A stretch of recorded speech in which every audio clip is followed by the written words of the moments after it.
Holy Give shit. me all the lovin'. Give me all the lovin'. He wants all the love. And scene. Welcome to Hogwarts with Popcorn and Pints. It's gonna be a magical night.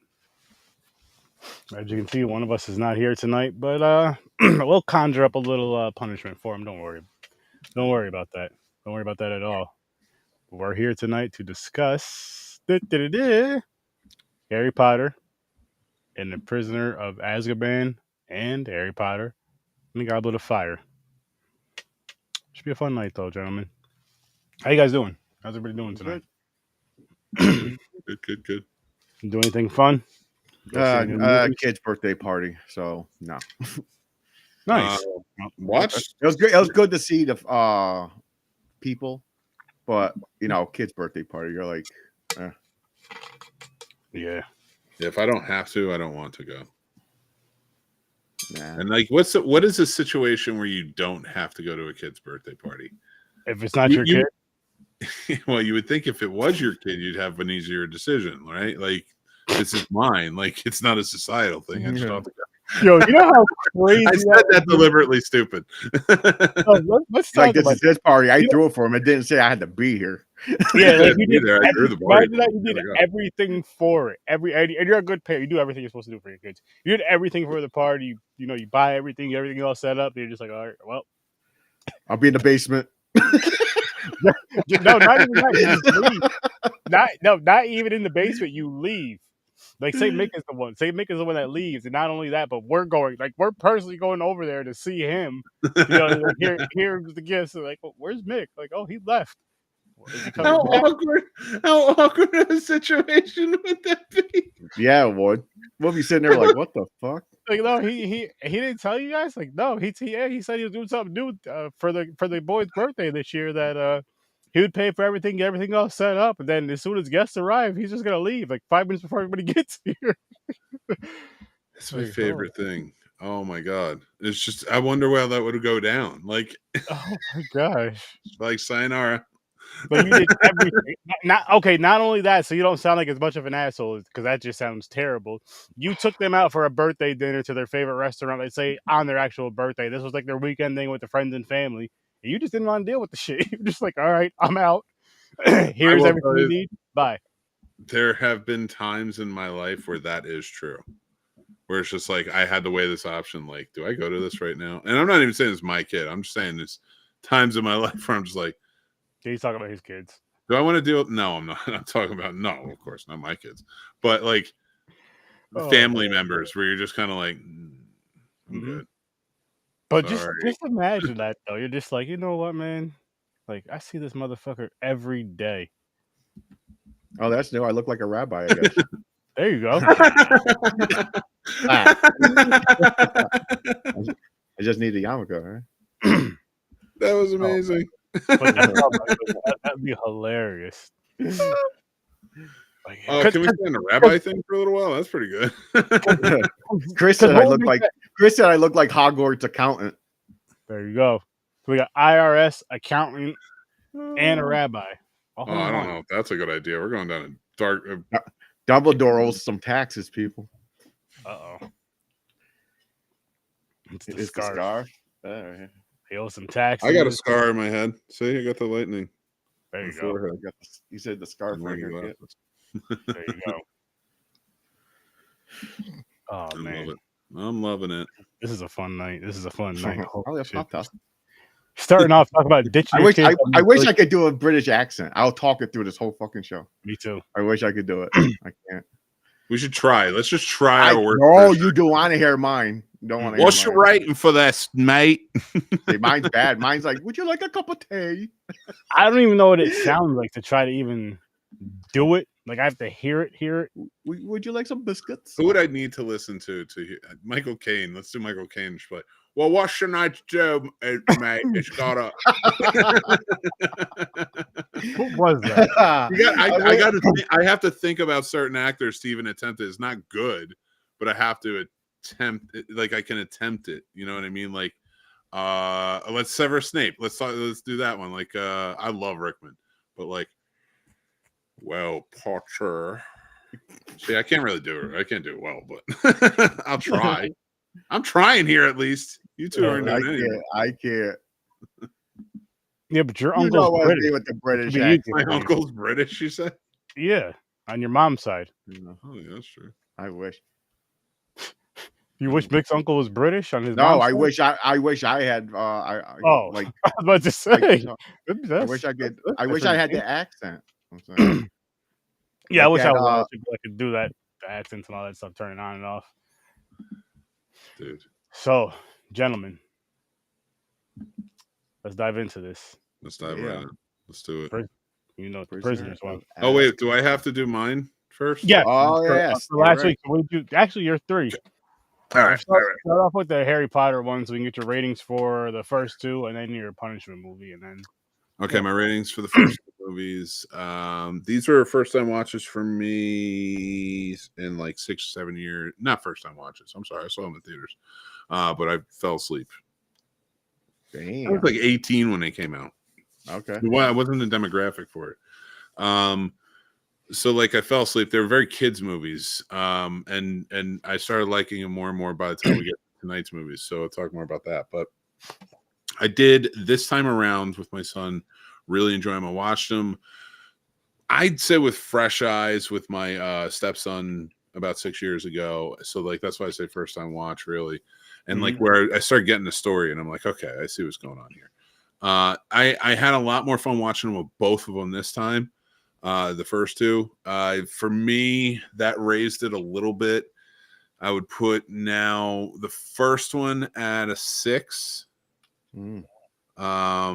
Good movie, very good movie. Spectacle. Like the 6 is all the spectacle of it, but it's just I didn't love the story. The second one improved a little bit more for me, so 7.5. 7.5, you said? Yeah, for the second one. Okay. I did like it. Yeah, so 7.5 for that one. And then you guys gave me a punishment movie. Do I need to talk about that? Yeah. So I saw this one when it came out too. There's the Door of the Lost City or something like that. Lost Gold City or whatever it is. I'm not going to remember everything. I like the actor who played Dora. She's in a lot of stuff now. She's doing pretty good stuff. Isabella Mercedes or something like that. She's the new Hawkgirl. We were talking about it right before, like the Green Lanterns and stuff like that. She's the new Hawkgirl in James Gunn's thing. So that's pretty rad. So I liked this movie when it came out as a kids movie. I was like, this is fine. Like I watched it when it came out, and it was fun, but at the same time, like a little funny. There's some funny parts for adults. I just Yo, that mushroom forest. That was The Swiper thing. Swiper working with the mercenaries, like it's absurd, but I dug it. I was like, so I didn't look at it as too much of a punishment movie, but it was something that drained me. It was something like I ever wanted to go back to. So yeah, it was a punishment that like, all right, I got to spend some time watching this movie again. But there's some good. I mean, you have Benicio del Toro. You have a bunch of people in this movie. Michael Pena. But I like that, overall. So like you guys are 0 for 2 in these punishment movies because James liked my pick. James like so okay. I see what you're saying. Yeah. We'll get better. I think Sturdy should just be the grandmaster of punishment movies. You pick them. Okay. Fuck it. We're bad at it, I guess. I will ask for some input, but I already know what Chris hates or who Chris hates, so I got something in store. I guess. And who I dislike. I don't say hate. I dislike. You're tougher though. You're tougher to annoy with movies. I gotta really dig deep with you. I would say that okay. I'm going to give you my weakness. I'm going to tell you. I know what it is. Oh, I know what it. I know. It's not. It's not Tom Cruise. No, I know that. I know. There's one I don't use on you. It's what, the musicals? Yes. No, there's something worse than that. Really? What's worse than musicals for you? I fucking hate. Dive deeper. I hate Hallmark movies. with a fucking my god, you know he's bullshitting you. You know he's bullshitting you. No, I am not. I He's hate all it. about it. Dude, He's like, you know what? I'm gonna tell them I hate this. This is why Jason on TikTok, when he fucking watches all those like Hallmark rom-coms and shit, I go, Jason, what the fuck you mean that shit is trash? No, he does say, or like he'll message me sometimes and go, how the fuck does he watch these fucking movies? They're fucking garbage. They're all the same. It's a high school girl goes back to her old town. Oh, perfect. And the Finally, guy comes back at the same time. I needed something that can get under James's skin because Tom Cruise isn't enough. Tom Cruise doesn't. No, I hate those fucking movies though, man. I hate them. And like for me, you guys already know how I feel about Nicolas Cage, so it's like that's just a cheat code for me. Chris, Vin Diesel, he hates Vin Diesel. It's a cheat code for him, or Tom Green. What's his face? Tom Green, but again, he's only in a handful of movies, so you're gonna have an easier time. Like if you really want to watch something I hate, find stories that are thin on. Find movies that are thin on story, because that will bore me to tears, and I will fucking hate that. Although it may make me quit the show. You hear him? I might bargain after that and be like, can I just wear a dress on the next show? I really don't want to do this shit. Oh my god, that'd be hilarious. Like you rather wear a dress for this than watch this hour and a half movie? There's some, yeah. That'd be hilarious though. You have no idea. There's some fucking movies out there, dude, that just, goddamn, it hurts a little bit. Yeah, but you gotta just dig through them, pass through them, you know. I have. I don't want to do it again. That's the point. Sometimes and certain and really slow burn war movies, I'm not a fan of either.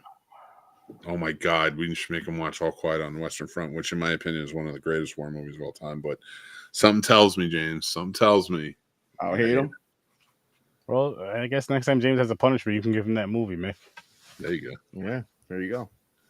See, there you go. Get down a peg with a 4-hour war epic. I helped you guys out. I'm a team player. I'm a team 4 player. hours? I'm gonna make them watch. I'm gonna make them watch. What's that movie with every fucking celebrity in it about D-Day? I can't remember the name of it. The End. No, what's the famous D-Day? Because I know there's a lot of celebrities in that movie, The End. They had all the comedians and shit in it. I remember that one.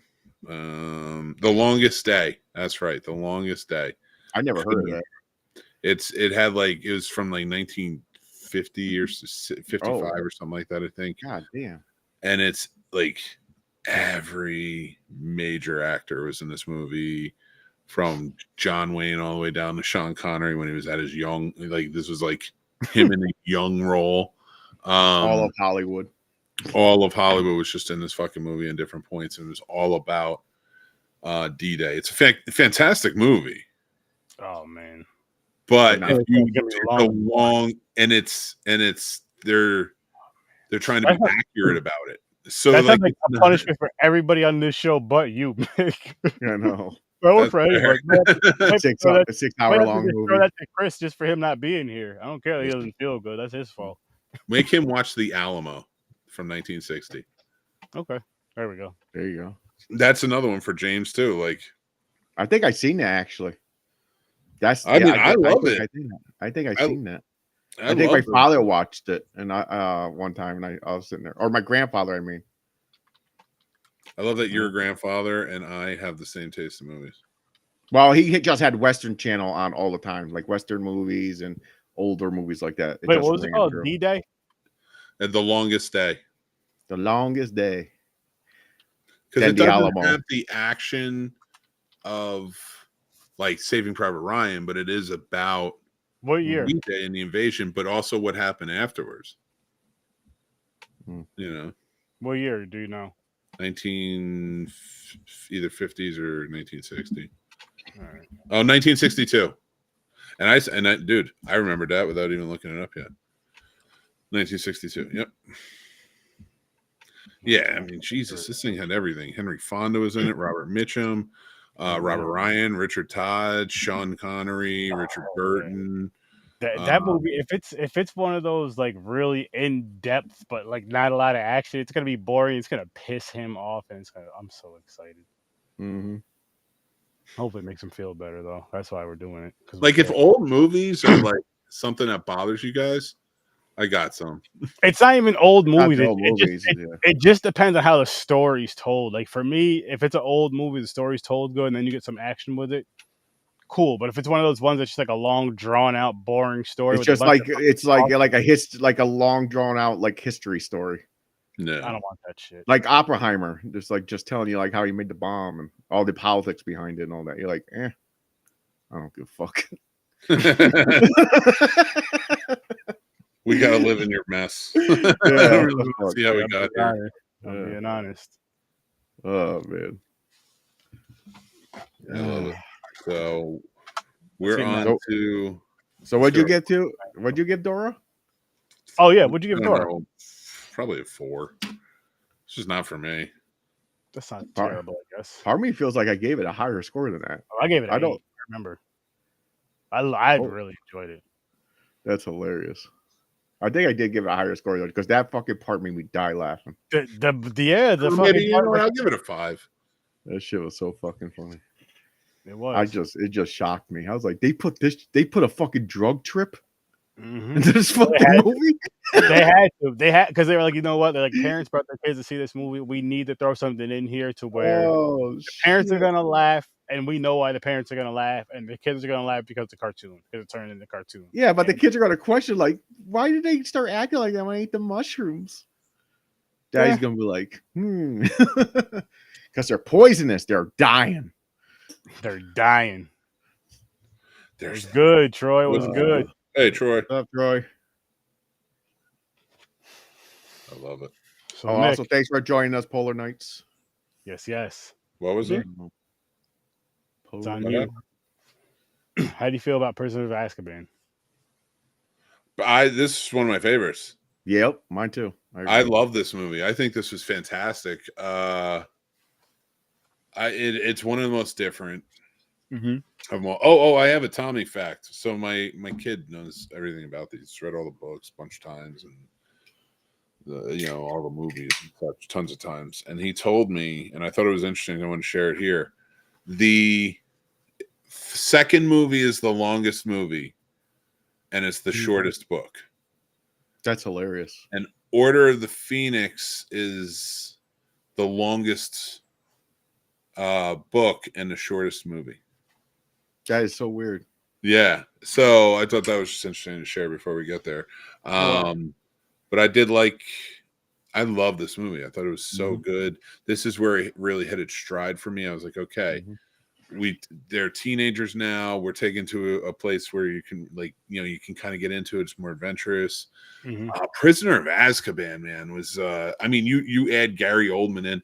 The thing I like that they did with this, and what I mean it's a different movie, is now we've gotten 2 straight movies where a new teacher of the dark arts, wizard of dark arts, whatever it is, comes in and they're bad.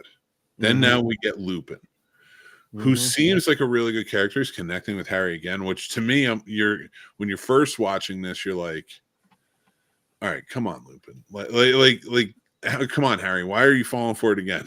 Like they all want to be your friend. And then it turns out that Lupin cares. But I like that they still had the, you had the Peter Pettigrew thing going on, and there's this whole backstory. They built it out so well, and I really like that. I do have a newfound respect. That's why I gave it a 7.5 for Chamber of Secrets. Okay. But then leading into this and telling an even more fun story and adding Sirius Black to it and making him Harry Potter's godfather and how that kind of plays out. You're great acting, by the way. Yeah. Oh, first of all, I do want to say, freaking love Dobby. Dobby, it's awesome. Yes. When he comes back, it's always fantastic. But because I didn't get a chance to talk to him about him last week, I do want to get special. Yeah. But yeah, I love Prisoner of Azkaban. I know I'm over talking it a lot. It's such a great movie, and it leads into such a great story from not here on out. What about you, James? I totally agree. This might be my favorite movie out of the whole series. I'm teetering right now because I finished Goblet of Fire right before the show, and that is such a good one too. Goblet of Fire. I agree. That's good, For some reason, this is where it picked up for me. The Sirius Black part was awesome. The acting from Gary Goldman of the fucking Sirius Black, because you thought he was a madman. You really thought he was evil. You like he was the bad guy. Yeah, the way they played it up and talked about it. How they played it out and everything. And then you had the Lupin turn into the werewolf in the battle scene, and then the time turner, where they had to go save themselves, go back in time to save them. It was just like a really good storytelling. Like I never read the books. I'm like, how accurate is this from the book? I was like, this is so detailed. I was like, this is so good. Not just so detailed too. And when I say different too, like think about the beginning. The beginning. That bus. Yeah, there's that bus. That's one of the best scenes I've ever seen. So I like how that was badass. That was so fucking like as far as like a driving scene, that was awesome. Yeah, it was. I like that better than the flying car. Yeah, I agree. But I like the train, but I also like that they didn't revisit the train in this. It's they bring in the bus in because it all gets jumbled for Harry. There's no Christmas. Nope. Which every other movie I think has a Christmas. Yep, it's always a Halloween or a Christmas. There's always Halloween. They do both in most movies. Yeah, they do both. One just had Halloween. What's up, Bob? No Christmas. And hey, Bob. What's good, Robert? And also, a difference between this movie is the end of the movie just ends. They're not out of school or anything. Yep. It's just over. Like they're celebrating Harry getting his wand, or not his wand, his broom. So drinking Wicked Groves again. Because he's a wicked man. Black cherry flavor.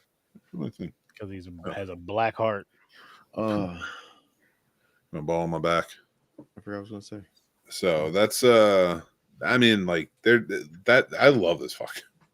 Like they go back in time. You introduce the time travel, and they introduced the Dementors. Yep. Yeah. Oh my god! And the Patronus scene. Yeah. With the deer. Yeah. The stag. Yeah. Across the water, across the ice, I should say. That was awesome. Yep. But I do like how with this one, which again we mentioned it in the last episode with the sky, how the sky gets darker per each movie, and how this one it really gets dark, and then this one the movie really starts to turn darker. So I do like this one more than the last two, but Goblet of Fire I think is one of my favorites in the whole franchise from what I remember. I only watched these once, so kind of going by memory and then going from what I've seen so far today. But this here really picks up. It really picks up on the storytelling, like you were saying, Mick, how they're teens now. So I feel like we get out of that kind of fun kiddie humor, that kind of kiddie innocence, and it's more towards the teen / young adult kind of storytelling / humor / everything. And Hermione has one hell of a punch. I am going to say that because Malfoy is, so far what I've been seeing about Malfoy is he's one of those people that is just like, he runs his mouth and so you get in his face. Yeah, he can't back shit up. Yeah, he's a bully. He's a classic bully. Yeah. But he's one of the weaker ones that won't fight back or anything. You know what I mean? So far, from what we're getting at so far. No, he makes the first move.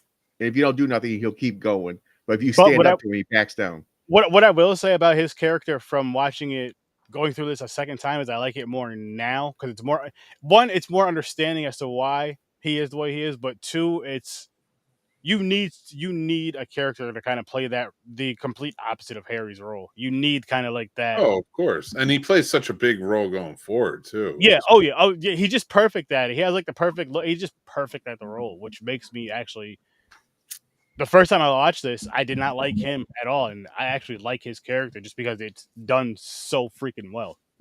It's done damn near perfect to where it gives you the feeling of hating that character. You know what I mean? It gives you that feeling of hating that character, which gives credit to the acting. It gives credit to the acting, which I can say I enjoy about these films is from part 1 to part 4, from part 1 to part 3, because we're up to part 3 now. The acting got better and better and better. From the kids to the adults to just everybody acting together and everything. And I'm really, really enjoying that. portion of it. Like really, I'm really noticing it more now than the first time watch. The first time watch, I was just kind of understanding the story and watching the story because I've never read the books. And so this time I can kind of watch the story and kind of pay more attention to how everything is and like how the emotions and shit are, which is super important to me. When you see it in their face and you see their body like acting out that emotion, which I'm sure Mick, you've seen it on set or try to people have it act it out on set. Which actually, really quick, while you're here, I want to ask you about that. How hard is that to? It's two questions. For one, if you've ever tried to like act out a specific emotion, how hard is it for that? Me? Oh, actually, I have a story for that. And I'm not an actor. I'm not good at it.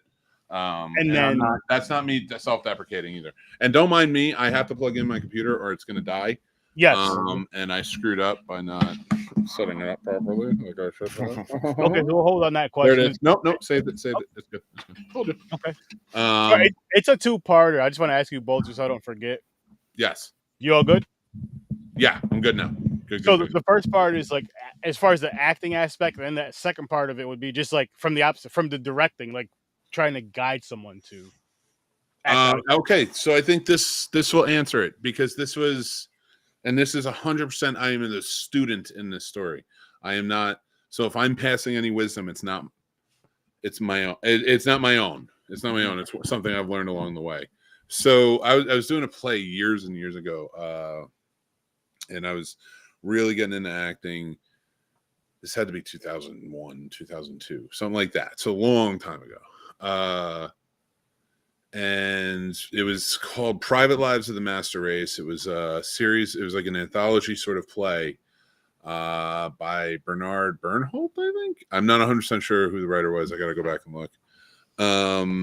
And I played a Nazi soldier. And basically it was an interactive sort of play.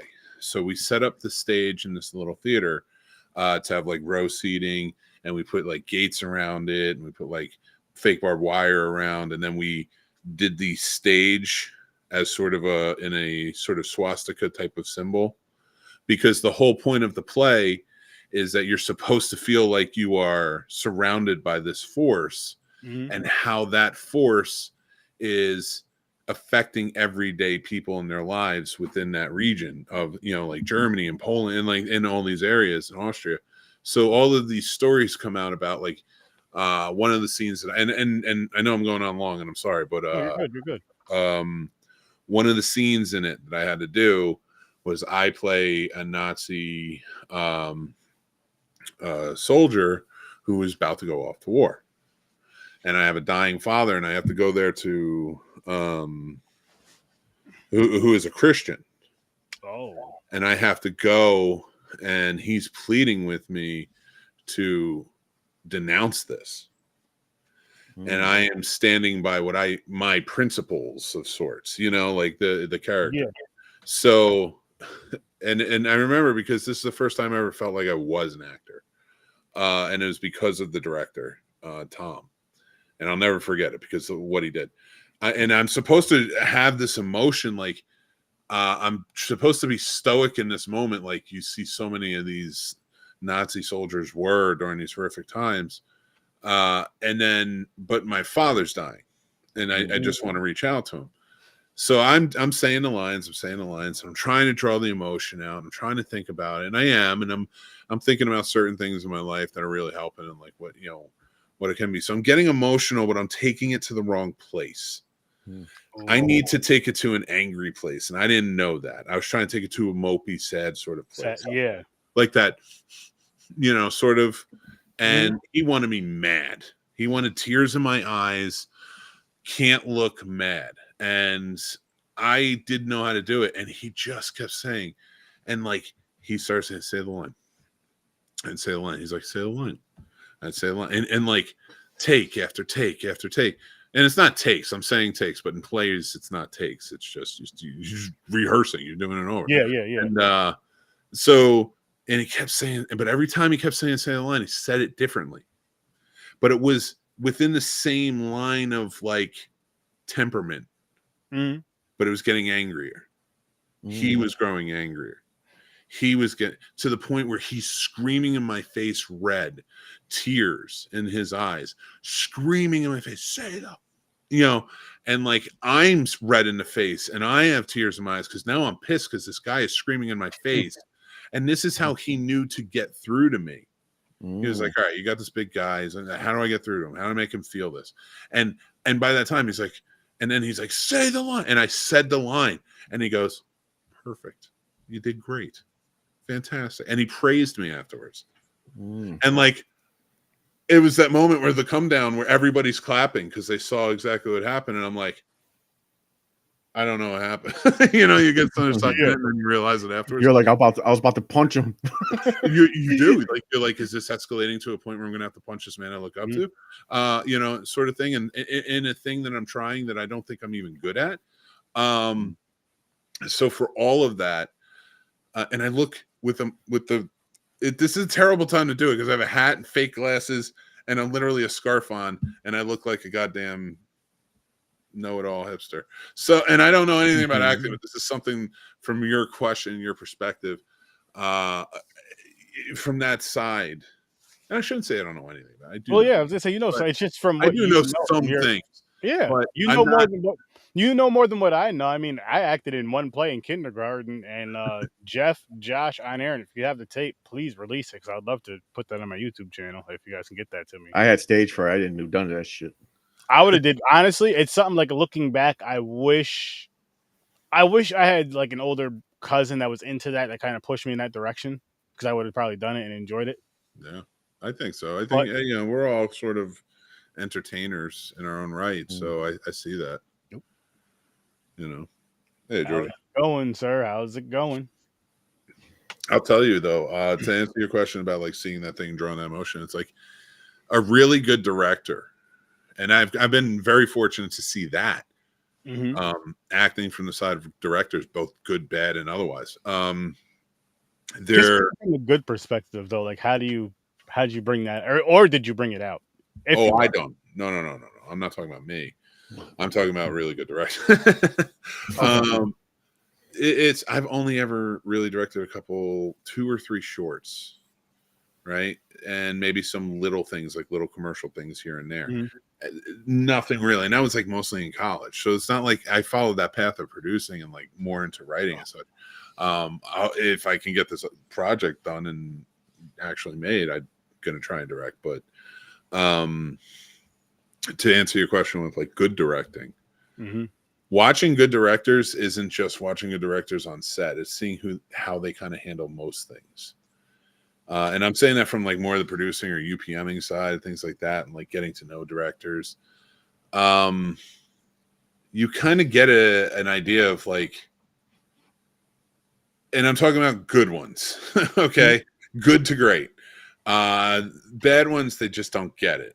And but that's anybody, right? Like, I'm not even saying I would, I'm just saying like, it's easy to understand the directing method.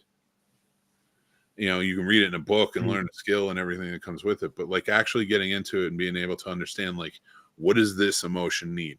You know, what does the scene need in terms of emotion, and how do I draw that out? How do I draw that out with light? How do I draw that out with framing? How do I draw that out with sound? How do I draw that out through the actor? What am I looking for with these characters? You have to think about all those things. Camera movement, because every movement adds to the story.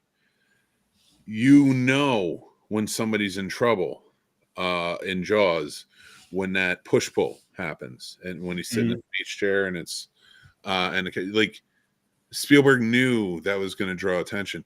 You know, you get the famous hero shot, which is kind of like a mid shot that just opens up from like maybe the knees up. And that's the hero shot that tracks up into that, you know? And it's such a famous shot. John Ford made it. It was nice and easy, simple.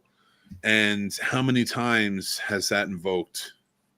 We just had it in Deadpool and Wolverine. The hero shot, like, you know, where it's ready to go. So like, and it still makes you feel something. You know, that's what annoys me about like when I see film fans or now movie reviewers and stuff like that all over. when they're like, no, this movie sucks because of this movie. Oh, it's terrible directing. It's like, you're telling me none of those shots, like, any type of feeling or emotion from you. And that's why it's not a cop out. Like, I know a lot of people get on the Chris Stuckman train because he became a filmmaker and then he didn't want to put filmmakers down. I'll put a filmmaker down. I don't give a shit. But like, I'm going to give the good too. And if you can't find a good in a movie, you're not looking. Like, even like we talk about Blood Lake, we've talked about, like, you know, even Sound of Music. Like, I hate Sound of Music. It's not like I'm an idiot. It's not like I don't understand like what makes that movie appealing, or that it doesn't have a production value standpoint, and that I won't respect that, or the fact that all their voices are amazing and they're saying, you know, stuff like that. So like, I can respect certain aspects. So it's asinine to me whenever I see somebody doing something like this and they're just like, it sucks, it's terrible, that's it, end of story. And it's like, there's nothing good about it. Nothing about this movie elicited anything out of you. You interpreted nothing about this movie. If that's the case, that's a terrible filmmaker behind it. And it's not that all filmmakers behind that project is terrible, because it has to elicit something, even if it's anger. And that's what really, like, that's where like a good to great director, you're not going to have that problem. They're going to get the emotions out of you. They understand every aspect and how to collaborate with all the different departments to make sure that their vision is eliciting any type of emotion out of you while you watch it. So that's what I take away from it. Like, that's why I like Chris Columbus in the first two movies. But when I watch Chris Columbus movies, they're kid movies. Home Alone, Uncle Buck, you know, stuff like they are kids movies. That's what it is. So, and I like them for that. But when this hits, when we get to the third one, it's not a kids movie. Was it Alejandro Carrion who did this one? I couldn't even tell you if you want. Is it the only one he did, right? Yeah. Well, after this, I think, other than the last two movies, it was all different directors. Yeah. I'm right. Yeah, I think you are right. And as I go, I'll learn more and more. But who directed? Okay, yeah, Alfonso Cuarón is what his name is. But like, directed Roma, fantastic cinematography in that movie. Like, and it does elicit a lot of emotion because it's a family drama. Gravity, come on, the dude makes space claustrophobic. Children of Men, arguably one of the greatest sci-fi movies ever. Y Tu Mama Tambien, arguably one of the best dramas ever.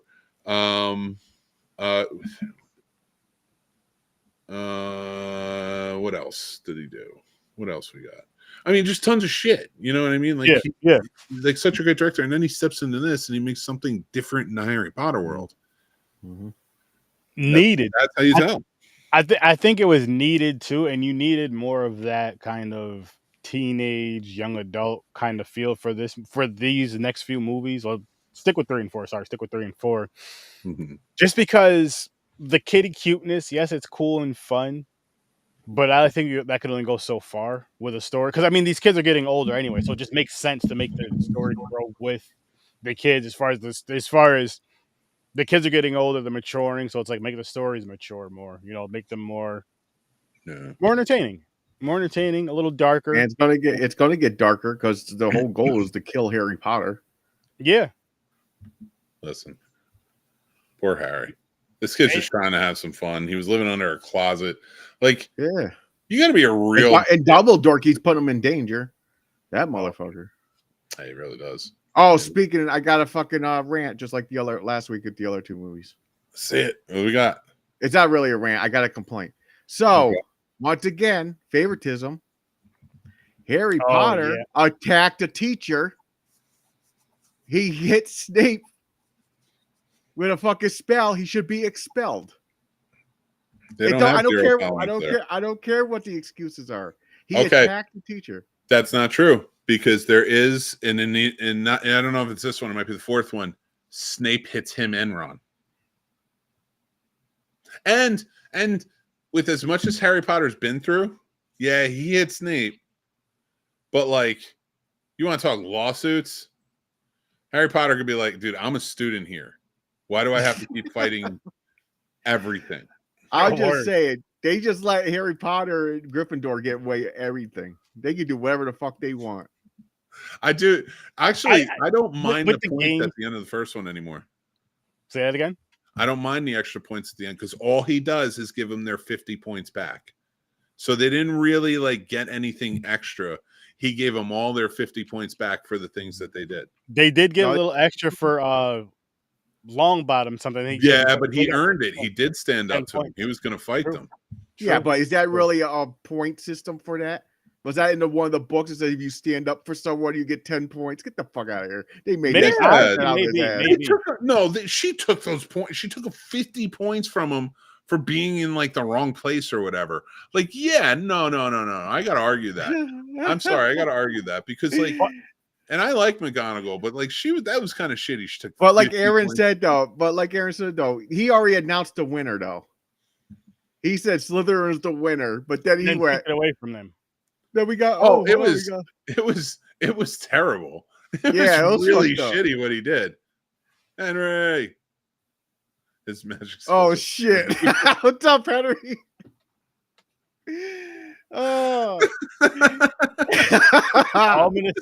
All I'm gonna say is, how do you think I got your black ass from Africa? You're welcome. Oh, fuck. It's good from here. It's good to hear from you again, Henry. Yeah, I love you. His comments are fucking always. Yo, it's matter. We got to get you on one of these Popcorn and Pints episodes when we're doing the Harry Potter stuff for a random episode. We have to get your black ass on here, man. That's fucking funny. He comes straight in attacking. He does. He does. I just got finished doing his hair, so he's all confident. Just read it again. I appreciate it. I was expecting it. Aaron sitting there with a headset on. All jokes aside, though, I think the boys would like these movies. Oh, Harry Potter? Harry Potter movies, yeah. I think 90% of the world's seen Harry Potter movies and liked them. I don't think Henry's ever seen these. 90%. You kind of just shamed him into it. Yeah. No, he's talking about he'd love to come on to the pod. He's been on here before. He came on here for Blazing Saddles. Blazing Saddles. Love Blazing Saddles. Yeah, let me know. Let me know when you're free from the cotton field, and we'll talk. Have you come on one of these Saturdays? Get a good fun movie. Get something weird. Or next time you're free from judging a foot contest. He's never gonna be free from that. He's always mentally tied up to that. Or that weird. I'm gonna tell you guys right now. All that weird stuff that I said you guys from TikTok is from him. If it has farting in it, it's from him. Hey, that's awesome. That's why I send it to you guys. If he sends it to me, I'm like, you know what? It wouldn't be right if I have to see this and Mick and them don't get to see this. It'd be terrible. Oh, you just remind me something. I got Harry Potter. I got something Harry Potter related. I want you to. My sister sent me. It's a TikTok. I hope you can open it. Would you play it on here? We're allowed to play TikTok on here, right? That's free. Sometimes. I'll play it after the show just to be safe. Well, it's not a real song. It's a guy on TikTok. He made up a song about Harry Potter. But you could, just in case, you might be. I don't know if he has it. You could get hit with songs. That's the thing. Yeah. Oh, fuck. All right, I'm going to send it to the group. We'll play it afterwards because it's so stupid. It's pretty funny. It sounds good. What's wrong with you? Jesus Christ. All right, gentlemen, let's move on to Goblet. Yeah, let's go to the Goblet. We got to rate this one. But no, I wanted to say more about... I did like the werewolf scene with... I forgot the professor's name. Lupin and Sirius Black, and like that fight scene, it made me think of not necessarily the fight scene, but just a kind of, and I know it doesn't look exactly the same, but it's for whatever reason, because I haven't seen the movie in years, but the movie Wolf with Jack Nicholson made me think of that. I want to see that. But I like the back and forth. I like the fight scene with that, and I liked how when they used the time turner, how were they going back. Mm-hmm. All right. How when they're going back to the to save them. Save them and shit, and like how like certain things. Remember how when Hermione hears sticks breaking and she looks back, and then you see that it's them behind them, and the howling and such too. I thought same thing with the stag. It was Harry. He thought it was his father. Yeah. All those things I thought were really shit, cool, and just like the way they tied it in, and then where they meet up in the room, They go back to the room and their old selves disappear, and they go there and like everything's all. Yeah, And that's back to normal. Weasley's like, well, how were you guys there and there at the same time? And they're like, what are you talking about? Yeah, what are you talking about? You're fucking hallucinating. You're fucking injured. He's on that fentanyl again. That's what. Yeah, he's on fentanyl. Yeah. Hank. All right, I'll rate it first. Okay, so this is, I think so far, I have to watch the rest of them. This is my favorite one so far, and I'm giving this one a 9. Oh shit! Oh shit! I was not expecting that. Quizzes next week. How about you, sir? Mick? I had 9. Ooh. Is this good of a movie? I'm gonna give this one an 8. I'm gonna give this one an 8. Racist. I like part 4 better. Nah. Yeah, I teeter sometimes, man. It's gonna be up there. Part 4 is good. Like there was more like drama. Like and it brought heartbreaking too.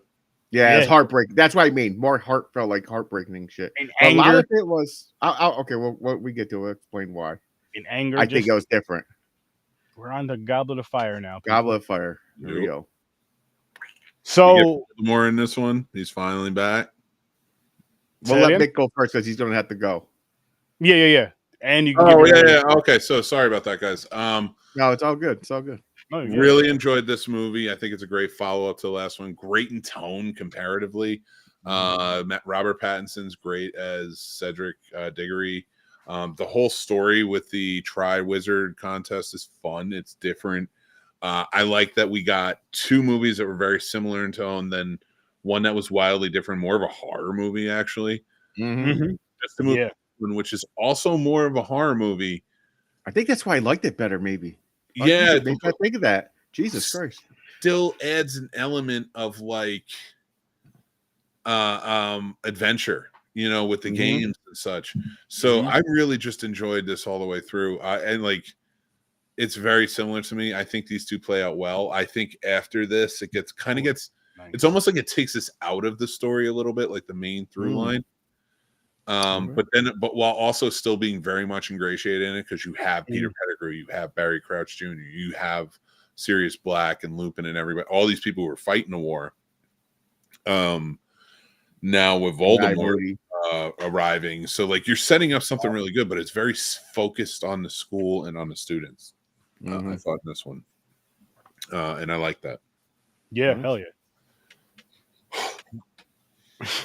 My thing is my different thing about it is real quick is a lot of it was like a lot of scenes were like the students like standing around talking and everything, like the other schools that came for the tournament.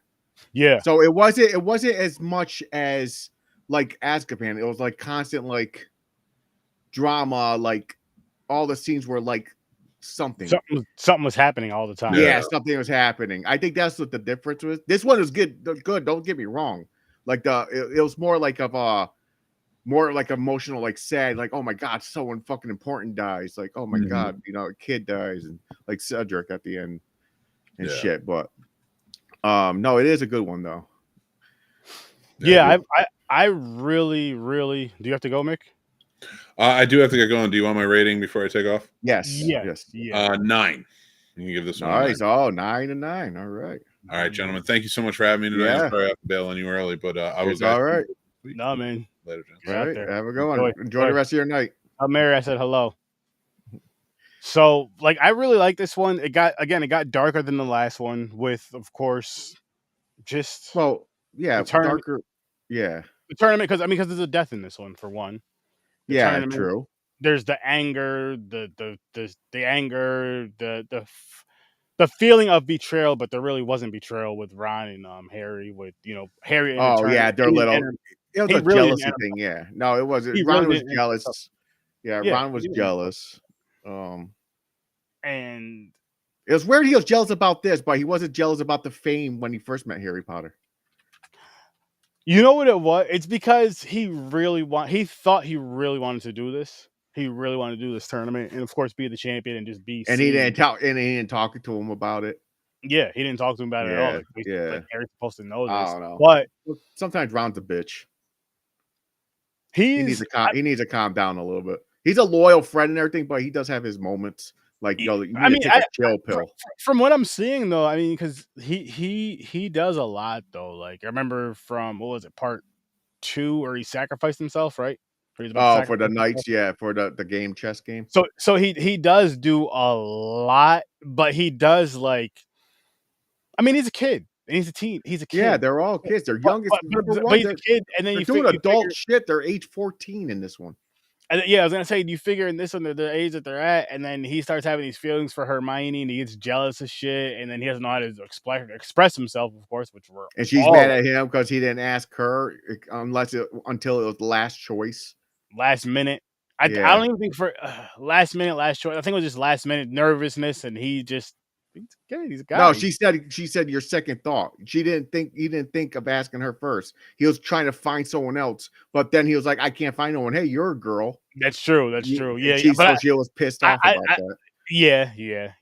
Rightfully so. But this is the movie where they really start liking each other. Leading towards where, oh shit, there's what's going on. Cute. It's cool. It's cute. I mean, it's whatever for us. But they're all horny. Like, okay, another thing about this movie. I totally forgot about this, but when Snape was talking to the Russian fucking magician, and when Harry was walking through the courtyard and the fucking buggy was rocking, I was like, yo, they put that shit in this movie? Yo, someone's getting down in that buggy. This guy. If that fucking buggy's I was thinking more so of the fucking what is her name? The chick that's always in the bathroom that was like jumping around in the tub, the ghost. And she's in the tub with Harry when you're the egg. Oh, Moaning Myrtle. Perfect name for her. Harry can make her moan. Oh man. But that was a funny scene though. Yo, she's a perv, yo. She's wild. She is wild. But no, like I did like the when they're all going after the cup. That's when the movie really, really picked up for me. When they're all going after the cup. And the dragon parts were cool. That was awesome. Of course, Harry survives his dragon part. He gets the meanest one. He gets drawn the fucking three horn. The horn one. From Transylvania or some shit, or Hungarian 3-horn or something. He handled it. Handled it. It didn't look like he was gonna, but he handled it. Water. The fucking thing broke its chain to chase him down. Yeah, that I thought that scene was pretty cool. The visual, and again, like the visuals in these movies were cool, and I feel like they get better, especially from 1 and 2 to these two here, 3 and 4, which were It was crazy because the dragon's not supposed to leave the chain, but it broke away and no one did anything because they're like, fair game. It's like golf, wherever the ball lands. We can't do nothing about this. The rules are rules. He has to get that fucking. We can't do nothing about this. It's funny how that is with this movie. With just this game here, it's like rules. It's like, you know what, rules are rules. If we do something interfere, then we can't interfere. And then when they going back to how when they add points, where the one where they had to dive in the water and do all that shit. And where Harry saves 2. Harry was second to last place, but because he saved the people, he got second place. They gave him second place because he saved 2 people. Yeah, because they said he could have. He should have been first if he didn't save the other one. Fair. But my first thought was James is gonna have something to say about this shit right here. Oh yeah, 100%. They did it again. You're right, but I understand. For one, this is me. I'm a judge, right? He comes up. First place. Victor, Cedric, or whoever, Cedric or whatever, or Victor, the shark boy guy. Yeah. Then I'll be like, Harry Potter come up. I'll be like, Harry, honorable man. He saved 2 people. He would have won. If he doing this. So I'm going to award him nothing. He's still third. You should have fucking sacrificed him. You didn't do the fucking rules, motherfucker. You're not supposed to save 2 people. But I guess it shows the heroism and all that other good shit, because it's like you're right, but the rules don't say if you save all of them, you automatically bump up spots. Good point. I don't know, man. I get it. He's a good guy. He's a fucking hero. Same thing with Cedric. He could have let the fucking vines kill Cedric, and he thought about it. He almost ran, but he went back and saved him. And Cedric's you saved me. He's like, I know. I'm surprised at me. He even surprised himself that he came back for Yeah, him. because he was like, I almost left or something. He's always going to choose good, even if he takes a second to think. But I guess that's what makes him different from, the V guy. Voldemort, the evil, like Tom Riddle. Yeah, he always chooses the good. It just gives him a second because he has Voldemort's curse shit running through him, like the Slytherin part. Yeah, so he's fighting you back have and that, forth. but I mean, I guess you also need the build up for the story still, which works. It's fun. Another thing about this movie too. Oh, go ahead. I was gonna say it's definitely something to where if you've never seen it, and I'll say if you have kids around the ages of maybe 6, 7 years old, I'll say about 7 and up. Check it out. Whatever the book age, it tells you where you can read it. Because I think the book, my sister, I think one time said the book are even darker. Not darker, like extremely darker. Not like they go apart. Way more. Like my wife tells me all the time, the books go way more into depth. Like with Longbottom, for example. I remember when I don't remember the guy's name with the weird eye was doing the magic. Mad Eye Moody. Yeah, him. When he was doing the magic thing with the thing in front of Longbottom, like the spider thing, fucking tortured. In the book, it explains it more, and I guess that's how his parents died was by getting tortured to death, and he's seen it. Oh, so that's why that's why he was fucked up. That's why he was so upset, which makes so much more fucking sense. I was wondering why he was so. I just thought he didn't like it and it fucked him up. I didn't know that part. And for that, it's almost like you wish they could have had a little flashback of it. You know what I mean? But they are doing, which everybody knows this now. They are doing a series based off of the books, so maybe in the series, I might watch. I'm going to watch it with my wife. We are same here. I'm going to watch it with the wife. She'll probably watch it once all the way through before I even know it's fucking out when it's out. No, we're going to start together as soon as it comes out. But yeah, I'll watch it with her though, and hopefully it does. Hopefully those missing pieces are kind of picked up and we kind of see. But so far so good. Especially with these two movies. So the third challenge is the maze.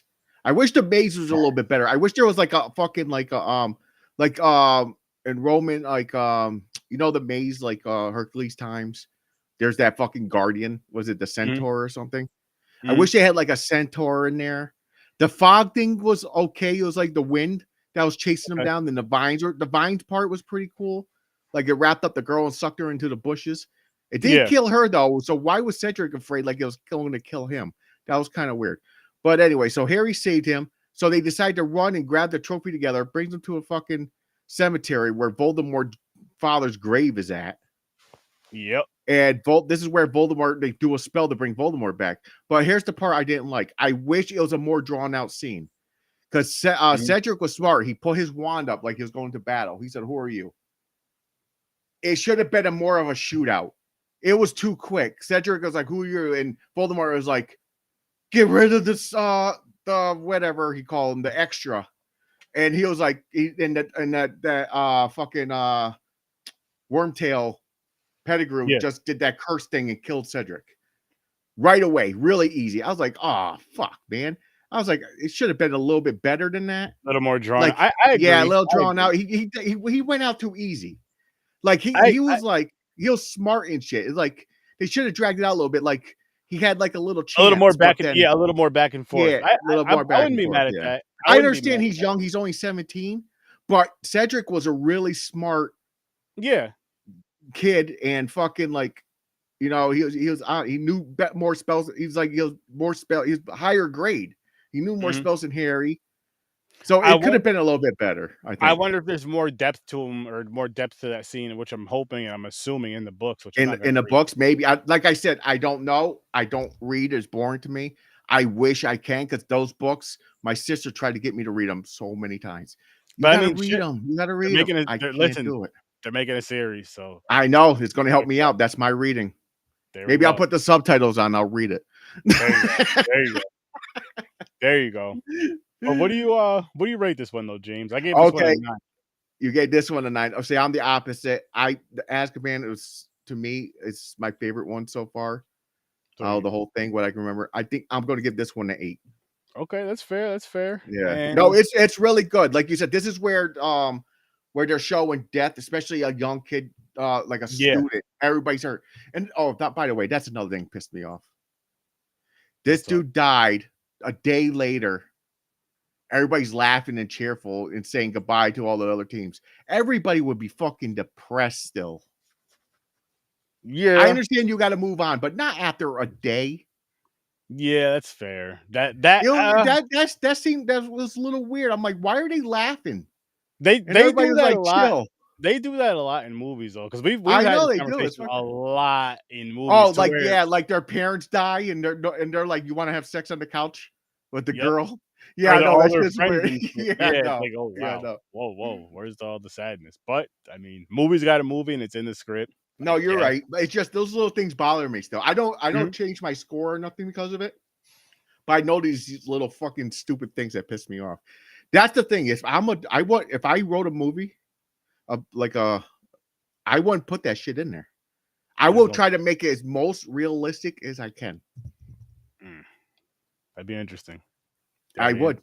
I mean, 100%. If I can't make it realistic as I can, I don't want it in the movie. That's fair. That's fair.